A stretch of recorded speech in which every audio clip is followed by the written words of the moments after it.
He thought humiliating her would be effortless, just another moment to remind everyone who truly owned the stage. But Victor Langston had no idea that within minutes, the same room that worshipped him would fall completely silent for someone he had just dismissed.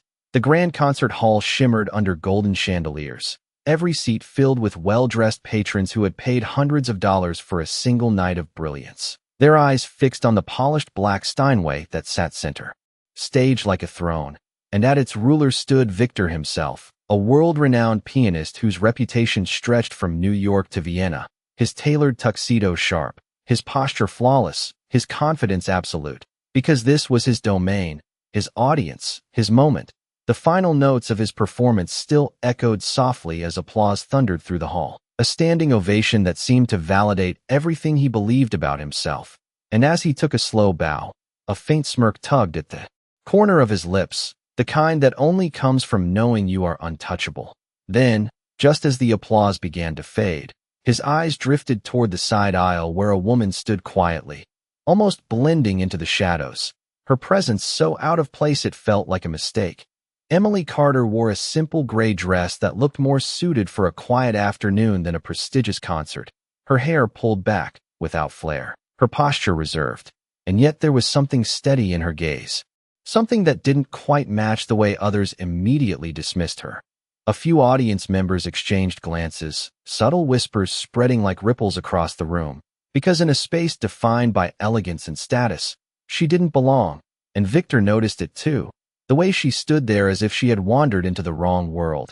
And in that moment, an idea formed, quick and careless, fueled by ego rather than thought. With a casual gesture, he motioned toward her, his voice smooth but laced with amusement as he spoke into the microphone, inviting her forward as if offering a rare opportunity, though the tone beneath it carried something sharper, something meant to entertain more than uplift. And the audience responded exactly as he expected.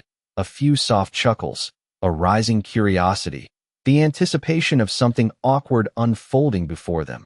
Emily hesitated for a fraction of a second, just long enough for the room to lean in, before she began walking toward the stage, her steps measured, her expression unreadable, and the contrast was almost theatrical, her simplicity against the grandeur, her silence against the murmurs growing louder with every step.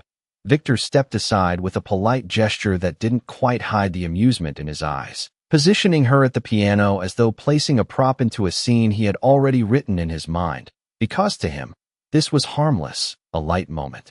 To close the night, a reminder that not everyone who touches the keys belongs among masters. And as she reached the bench, the room settled into a tense, expectant quiet, the kind that comes before something people are sure will go wrong. Emily sat down slowly, her hands resting in her lap for just a moment, her eyes lowering to the polished keys that reflected the stage lights like still water, and in that silence, something shifted, subtle but undeniable, though no one could quite name it yet.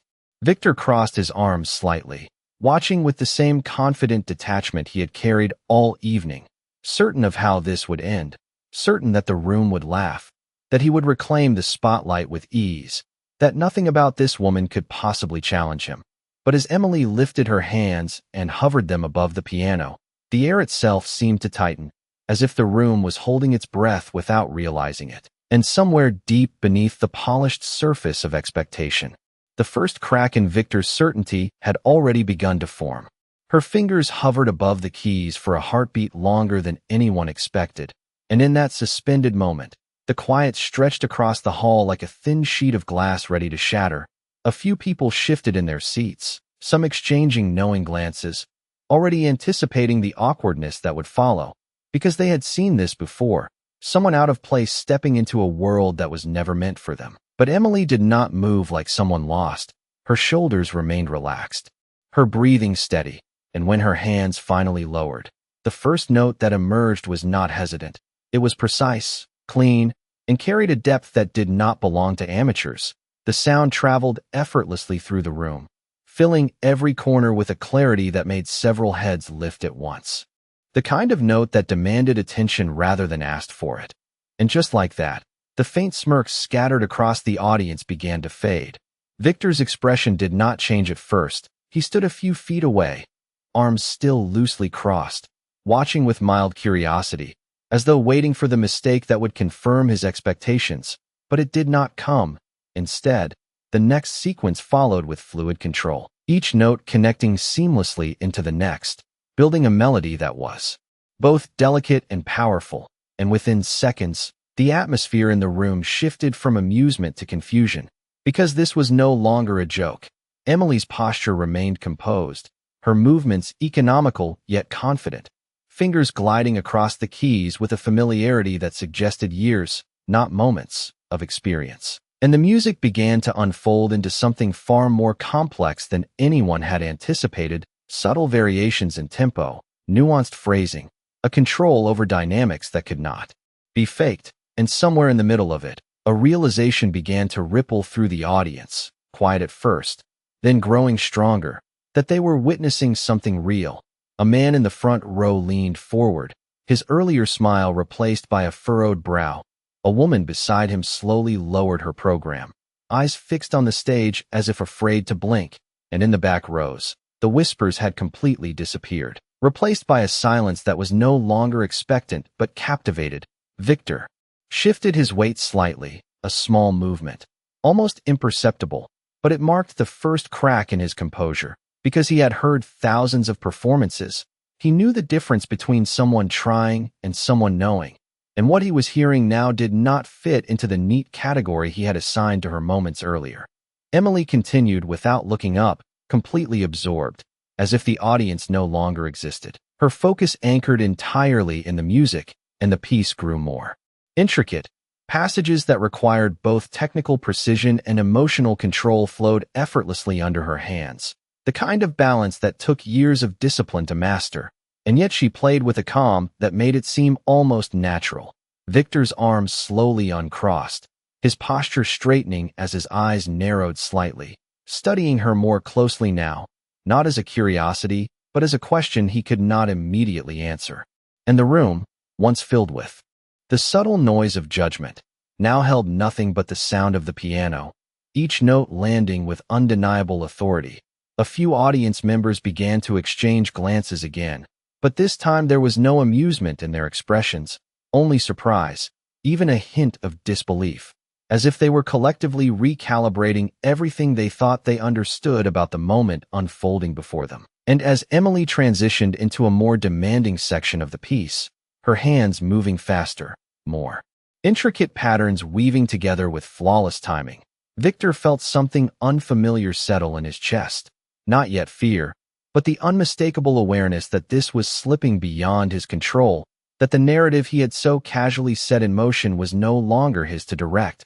And for the first time that night, the man who had commanded the stage with absolute certainty found himself standing in the presence of something he had not prepared for, something that did not ask for permission. And the room, now completely still, seemed to recognize it before he was ready to admit it. The melody did not hesitate. It deepened, expanding into something richer, more commanding, as if the piano itself had been waiting for hands that truly understood it. And with every passing second, Emily Carter erased the last traces of doubt lingering in the room. Her touch was no longer just precise. It was expressive in a way that carried weight, the kind of interpretation that could not be memorized or imitated. It had to be lived, and the audience felt it, not as spectators, but as participants pulled into a story they had not expected to hear. A subtle shift moved through the front rows, posture straightening, faces tightening with focus, because now they were not watching a curiosity, they were witnessing mastery, and the realization settled in quietly but firmly, like a truth that did not need to be announced. Victor Langston took a small step forward without realizing it, his attention fully locked onto her hands, his earlier confidence dissolving into something sharper, something more analytical. He searched for flaws, for inconsistencies, for any sign that this was a coincidence or a trick. But the longer he listened, the more impossible that became, because every phrase she shaped carried intention, every pause was deliberate, every crescendo built with control that rivaled the finest performers he had ever encountered. The room had gone completely silent now, not out of politeness, but out of necessity, as if any sound might break whatever was unfolding on that stage. Even the faint rustle of programs had stopped, and somewhere near the back, someone let out a quiet breath they did not realize they had been holding. Emily remained composed, her expression calm, almost distant, as though she was no longer aware of the crowd or the man standing just a few feet away. Her world had narrowed to the keys beneath her fingers and the music flowing through them. And in that space, there was no room for hesitation or doubt, only clarity. The piece began to climb into a more demanding passage, faster runs, intricate layering, a test of both technical ability and emotional restraint, and she met it without strain, her hands moving with a confidence that bordered on effortless, yet carried the discipline of countless unseen hours. And it was in that moment that Victor felt it fully, the unmistakable shift from curiosity to recognition, because he knew what it took to reach this level. He knew the years, the sacrifices, the relentless pursuit of perfection, and there was no version of reality where someone like her, someone he had dismissed in an instant, should be capable of standing here and doing this. His jaw tightened slightly, his eyes narrowing not in arrogance now, but in concentration, trying to reconcile the image he had formed with the evidence unfolding in front of him. And the more he watched, the more that image fractured, piece by piece. A woman in the second row slowly shook her head in disbelief, her lips parting slightly as if searching for words that would not come, while a man beside her leaned forward, elbows on his knees, completely absorbed. The transformation of the room was complete. Where there had once been quiet amusement, there was now a shared understanding that something extraordinary was happening. Emily transitioned seamlessly into a softer section, her touch light, almost fragile, yet every note carried through the hall with perfect clarity, and the contrast only amplified the impact, showing a control that extended beyond technique into something deeper, something that connected directly with the audience without needing explanation. Victor's arms now hung loosely at his sides, the confident stance he had carried earlier replaced by stillness, not the composed stillness of control, but the kind that comes when control has been quietly taken away. And for the first time that evening, he was not the center of the room, not the one being watched with admiration. He was simply another person in the audience, witnessing a performance he had not invited in the way he thought.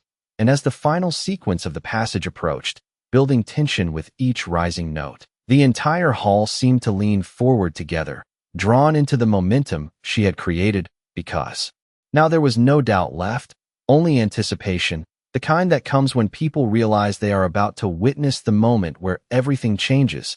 And somewhere deep inside, Victor understood it too, though he had not yet found the words to admit it, that this was no longer his stage, and whatever happened next would not belong to him. The tension reached its peak not with a sudden burst, but with a controlled ascent, each note rising higher, tighter, as if the music itself was pulling the entire room upward, and Emily did not rush it. She guided it, her hands moving with unwavering precision as the final sequence unfolded, a passage so technically demanding that even seasoned musicians in the audience felt a quiet sense of disbelief. Because this was no longer about playing correctly. This was about command, about ownership, about someone who understood not just the structure of the piece, but its soul. Victor Langston stood frozen where he was, his gaze locked onto the piano, every assumption he had made unraveling in real time. Because the performance in front of him was not just impressive, it was undeniable, the kind of execution that left no room for interpretation or dismissal, and for the first time in years, he found himself without an immediate explanation, without a way to frame what he was witnessing into. Something that preserved his sense of control. The audience leaned forward almost as one, drawn into the final stretch, breaths held, eyes wide. The earlier hierarchy of the room completely erased. There were no more judgments, no more quiet comparisons, only a shared anticipation that something extraordinary was about to conclude. Emily's expression remained calm, her focus absolute, as she transitioned into the final run, her fingers moving faster now, yet never losing clarity, each note landing exactly where it needed to, building a crescendo that filled the hall with a force that felt both powerful and refined. And then, just as suddenly as it had risen, the music resolved, the final chord striking with perfect balance, resonating through the space before fading into a silence so complete it felt almost tangible. No one moved. No one spoke. The room held still, as if suspended in that last echo, and in that stillness, the reality of what had just happened settled over everyone present, not as a dramatic revelation, but as a quiet, undeniable truth. Victor's posture shifted subtly, his shoulders no longer squared with confidence, but held in a stiffness that betrayed something deeper, something unsettled. His eyes fixed on Emily as though seeing her for the first time, not as the out-of-place figure he had casually dismissed, but as someone who had just stepped into his world and redefined it without a single word. A man in the front row slowly began to clap, the sound sharp in the silence, followed by another, and then another, until the entire hall erupted, not in polite applause, but in something far more genuine, a recognition that could not be restrained, people rising to their feet, their reactions no longer measured or reserved, because what they had witnessed demanded it. Emily did not react immediately. She remained seated for a brief moment, her hands resting lightly on the keys as if allowing the last trace of the music to settle, and when she finally stood, she did so without flourish.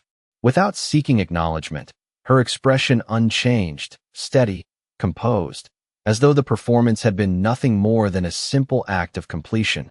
Victor took an unconscious step back, the distance between them suddenly feeling significant, not in space but in understanding, because the balance of the moment had shifted entirely, and he could feel it in the way the audience now looked at her, in the way their attention no longer returned to him as it once would have, in the way his presence, once commanding, had become secondary. Emily turned slightly, offering a small, respectful nod to the audience, a gesture that carried more dignity than any grand acknowledgement could, and then she stepped away from the piano, leaving it behind as quietly as she had approached it. Victor opened his mouth as if to speak, but no words came. His voice, so confident only minutes earlier, now caught somewhere between disbelief and realization, because there was nothing he could say that would restore what had just been lost, nothing that could reshape the narrative that had unfolded so clearly before everyone. And as Emily walked toward the edge of the stage, the applause continued, unwavering, following her steps, while Victor remained where he was, standing under the same lights that had once defined him, now feeling their weight in a way he had never experienced before, because in that moment, without confrontation, without argument, without a single word exchanged, everything had changed, and the room, once his, no longer belonged to him. The applause did not fade quickly. It lingered, rising and falling in waves that filled the concert hall with a kind of energy that had nothing to do with expectation and everything to do with recognition. And as Emily Carter stepped closer to the edge of the stage, the sound followed her like a current she did not try to control. Her movements remained calm, measured, untouched by the reaction that surrounded her, as though she had already accepted something the rest of the room was only just beginning to understand. Victor Langston stood a few steps behind, still under the same lights that once amplified his presence. But now those lights seemed to reveal something different, something quieter, something less certain. His eyes followed her path, not with the authority he once carried, but with a focus that bordered on disbelief, because no matter how many times he replayed the last several minutes in his mind, the outcome refused to change. It remained exactly what it was. Undeniable. The audience, once aligned so clearly with him, had shifted completely, their attention anchored to her, their applause not just appreciation but acknowledgement. And in that shift, something fundamental had been exposed, not about skill alone, but about judgment, about the ease with which people decide who belongs and who does not. Emily reached the edge of the stage and paused for a moment, just long enough to offer a small nod, a gesture that carried no pride, no need for validation, only a quiet respect for the music and the moment. And then she turned as if to leave, as if the performance had already fulfilled its purpose and required nothing more. A voice from the audience broke through the applause, calling out a question that hung in the air with unexpected weight, asking who she was, not in curiosity alone, but in the need to understand how someone so easily dismissed could command such presence. And for the first time since she had taken the stage, Emily stopped completely, the room responding instantly, the applause softening into a hush that spread from the front rows to the back. Victor's breath caught slightly, almost imperceptible, because he felt it too, that this moment mattered in a way that extended beyond performance, beyond reputation, beyond anything he could control. Emily turned back slowly, her gaze moving across the audience, steady, composed, and when she spoke, her voice was calm, clear, carrying through the hall without effort. She did not list accomplishments. She did not claim titles. Instead, she spoke simply, explaining that she had spent years studying music quietly, away from stages like this, choosing a life that did not revolve around recognition but around the discipline itself, the practice, the connection to something deeper than applause. And as she spoke, the room listened in a way that felt different from before, not just attentive but reflective. A subtle shift moved through the audience again. But this time it was inward, people reconsidering their earlier reactions, their assumptions, the quick judgments that had seemed so natural only minutes earlier. And in that reflection, there was a quiet discomfort, not loud or dramatic, but present. Victor lowered his gaze briefly, his posture softening, because in her words, he heard something that challenged more than his perception of her. It challenged his perception of himself, of the way he had come to define success, of the space he believed he owned without question. Emily offered one final nod, not directed at any single person, but at the room as a whole, and then she stepped off the stage, her exit as quiet as her entrance, leaving behind not just the echo of her performance, but something far more lasting, a shift that could not be undone. The applause returned, softer now, more thoughtful, less about spectacle and more about respect, and Victor remained where he was, no longer the center, no longer the voice that shaped the room, but a witness to the consequence of a single moment of arrogance, standing in the same place, under the same lights, yet understanding it in a completely different way, because that night had not just revealed a hidden talent, it had revealed the cost of underestimating someone whose strength did not need to announce itself. And as the final echoes of applause settled into silence, the lesson remained, quiet but unmistakable, that true mastery does not demand attention, it earns it, and sometimes, it appears in the one person everyone chose to overlook. The hallway outside the concert hall felt quieter than it should have, as if the echoes of the performance had followed Emily Carter beyond the stage but chose not to disturb her. She walked with the same steady pace, her steps unhurried, her expression unchanged, while behind her, the distant sound of applause still lingered faintly, fading with each passing second. Inside the hall, Victor Langston had not moved immediately, the crowd slowly beginning to settle back into their seats, though the energy had shifted permanently. Conversations starting in low tones, people leaning toward one another not with excitement, but with reflection, as if trying to process what they had just witnessed, and at the center of it all stood Victor, no longer the unquestioned figure of authority, but a man caught in the aftermath of his own misjudgment. He finally took a step forward, then another, his movements deliberate, not to reclaim attention, but as if searching for something that had slipped. Beyond his reach, his gaze drifting toward the exit where Emily had disappeared, the realization settling deeper with each second that passed, because for all his experience, for all his accolades, he had failed to recognize something essential when it stood right in front of him. A member of the orchestra near the side of the stage exchanged a quiet glance with a colleague. Their earlier admiration for Victor now mixed with something more complicated, not disrespect, but a subtle recalibration. Because authority built on reputation alone had been quietly challenged, and the room had seen it. Victor reached the piano again, his fingers hovering briefly above the keys, the same instrument that had responded so effortlessly to Emily's touch. And for the first time that evening, he hesitated, not out of doubt in his ability, but out of awareness, because the space no longer felt like it belonged entirely to him. It felt shared, changed, marked by something he could not undo. He lowered his hands without playing, the gesture small but telling, and turned toward the audience, who watched him now with a different kind of attention, no longer expecting brilliance, but waiting, observing, understanding that something beyond performance had taken place. Meanwhile, Emily stepped outside into the cool night air, the city lights stretching out before her, indifferent to what had happened inside. She paused for a moment near the entrance, her hand resting lightly against the railing, her breath steady. as if grounding herself back into a world where applause did not define her, where recognition was not the goal. A young woman from the audience approached cautiously, her expression sincere, almost hesitant, asking how long she had been playing.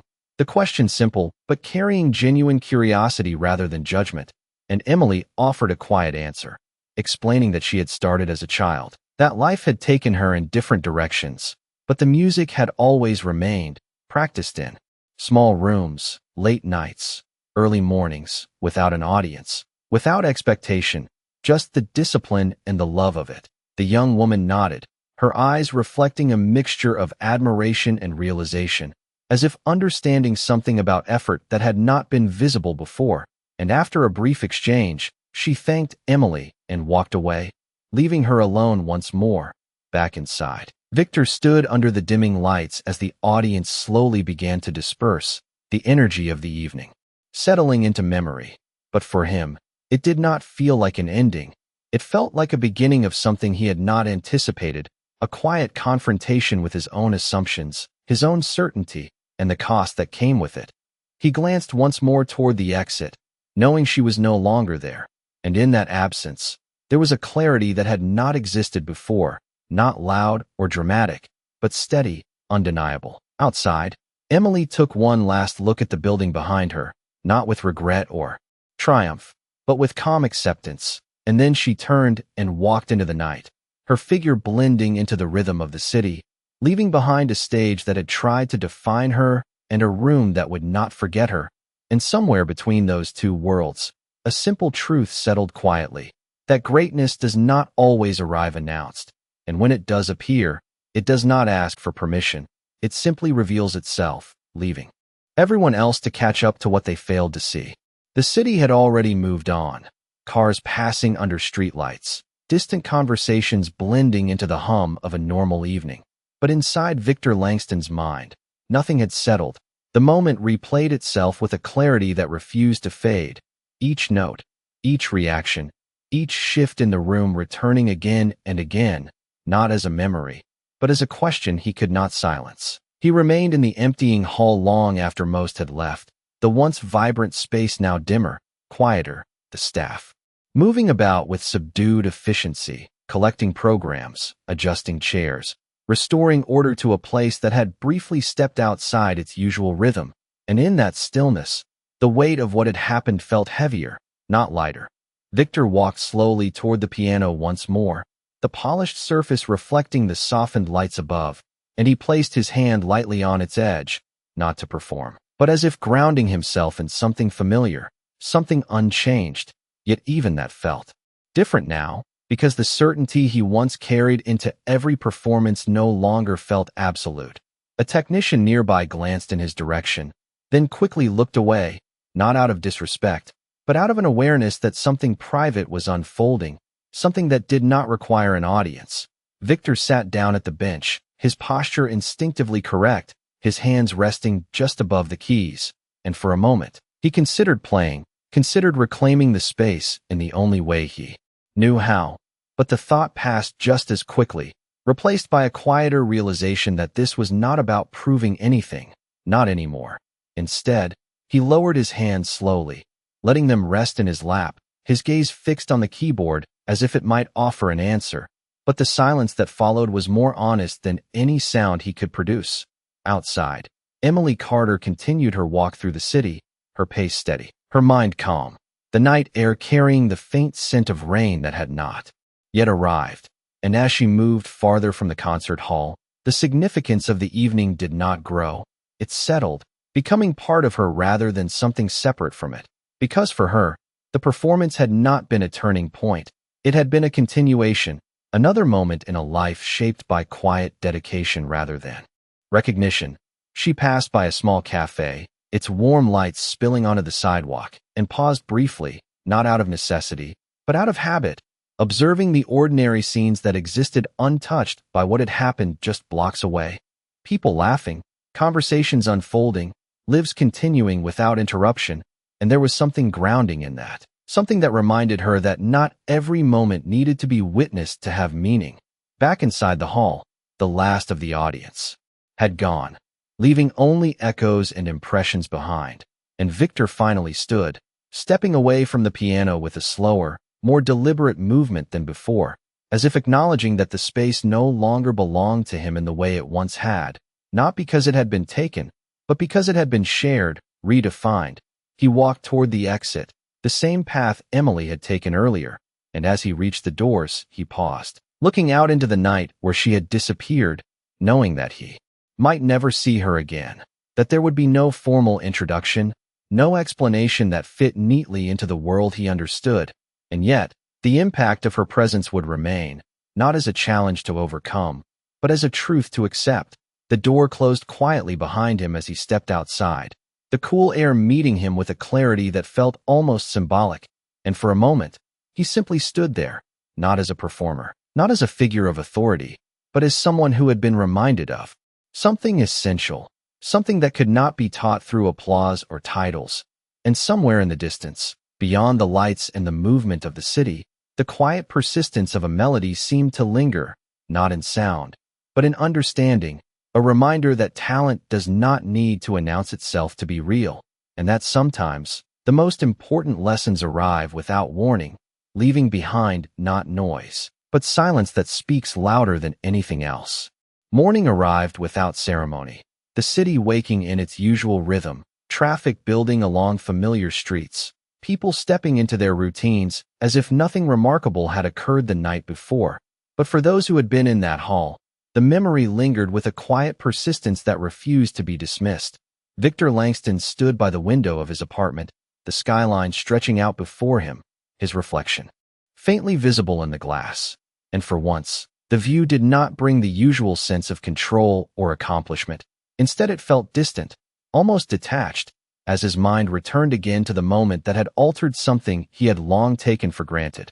He replayed the sound of her first note, the way it had cut through expectation, the way the room had shifted, and more than anything, the way he had not seen it coming. Not because it was hidden, but because he had not looked across the city. Emily Carter sat at a small, upright piano in a modest apartment, sunlight filtering through the window and resting gently across the worn keys. The space quiet except for the soft movement of her hands as she practiced, not for an audience, not for recognition, but for the same reason she always had, because the music itself was enough. There were no chandeliers here, no polished floors or velvet seats, just the steady rhythm of discipline, the familiarity of repetition, and the quiet satisfaction of improvement that no one else needed to witness. A kettle warmed quietly on the stove behind her, the ordinary details of her life continuing without interruption, untouched by the reaction she had left behind. Victor turned away from the window, the silence of his apartment pressing in, and for the first time in years, he found himself questioning not his ability, but his perspective, the ease with which he had measured others, the confidence with which he had assumed he could recognize value at a glance, and the realization that he had been wrong settled not as a shock, but as something more enduring, something that would not disappear with time. He walked toward his own grand piano, its surface immaculate, its presence commanding, and as he sat down, his hands rested lightly on the keys, the same position he had taken countless times before, yet now it felt different, not diminished, but deeper, as if the instrument itself required something more honest from him. He played a single note, then another, not as part of a performance, but as an exploration, listening more carefully than he had in years, paying attention not to impress, but to understand, and in that quiet space, the music felt less like a statement and more like a conversation he had only just begun to hear. Meanwhile, Emily finished her practice and stood, her movements unhurried, her expression calm. She poured a cup of tea and moved to the window, looking out at the same city that continued to move without pause. And there was no sense of triumph in her gaze, only a steady awareness of where she stood, grounded not in a single moment, but in years of quiet work that had never needed validation. Somewhere across the city, a few conversations from the night before carried on, stories shared, impressions discussed. But for both of them, the impact was not in what others said. It was in what had changed internally, in the shift of understanding that could not be undone. Victor leaned back slightly, his fingers still resting on the keys, and for the first time, He allowed himself to acknowledge something he had avoided, that mastery was not defined by visibility alone, that there were worlds of discipline and talent existing beyond the stages he knew, and that true respect required more than recognition. It required humility. Emily set her cup down and returned to the piano, her hands finding the keys once more, the melody beginning again, not for anyone else, not for applause, but because it was part of who she was, constant and unshaken. And as the notes filled the small room, there was a quiet clarity in them, a reminder that what is built in silence does not fade when the spotlight turns away. And in that same city, under the same sky, two people continued their paths, now connected not by introduction or acknowledgement, but by a single moment that had revealed something lasting, that greatness does not need to be seen to exist, and that sometimes the most important changes happen not on the stage, but in the understanding that follows after the lights go out. Days passed, but the moment did not fade. It settled into something quieter, something more permanent, like a note that continues to resonate long after it is no longer heard. And for Victor Langston, that resonance followed him into every rehearsal, every performance, every silent pause between notes, because what had changed was not his skill, but his awareness, the understanding that mastery was not a title he could own, but something he had to continually earn.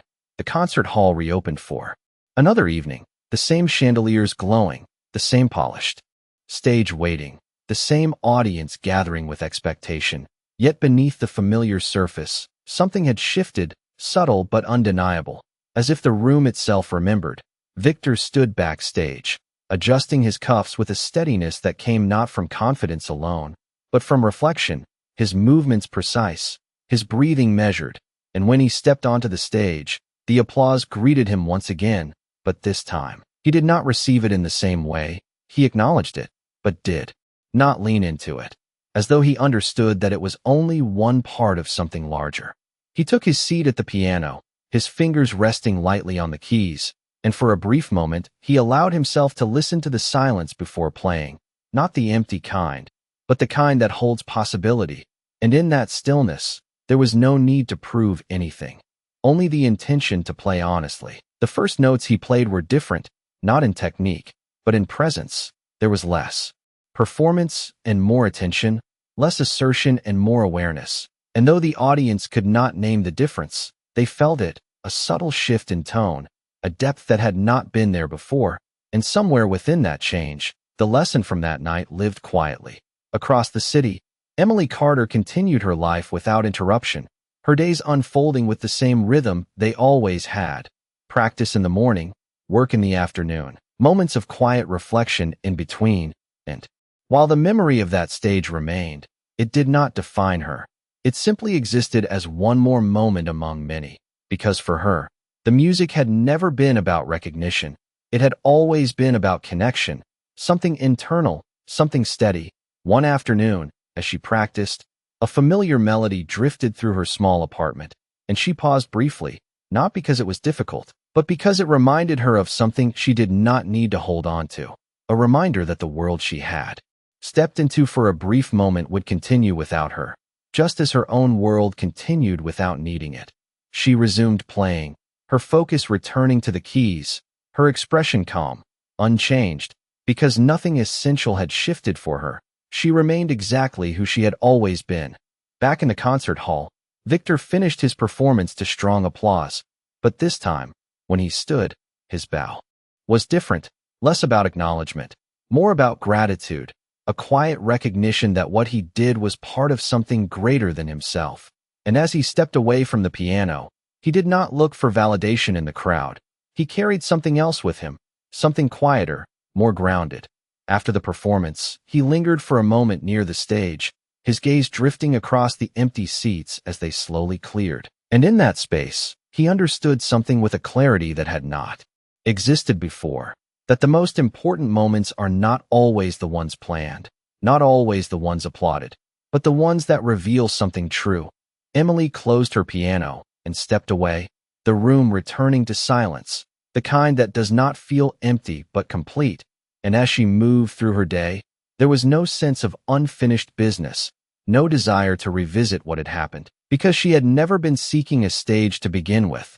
And somewhere between those two lives, connected by a single evening, a quiet truth remained, not spoken, not announced, but understood, that respect is not given to those who demand attention. It is earned by those who carry their craft with humility, and that the person you overlook may already possess everything you have yet to learn. And on that night, without confrontation, without argument, the world had simply been reminded of what dignity looks like.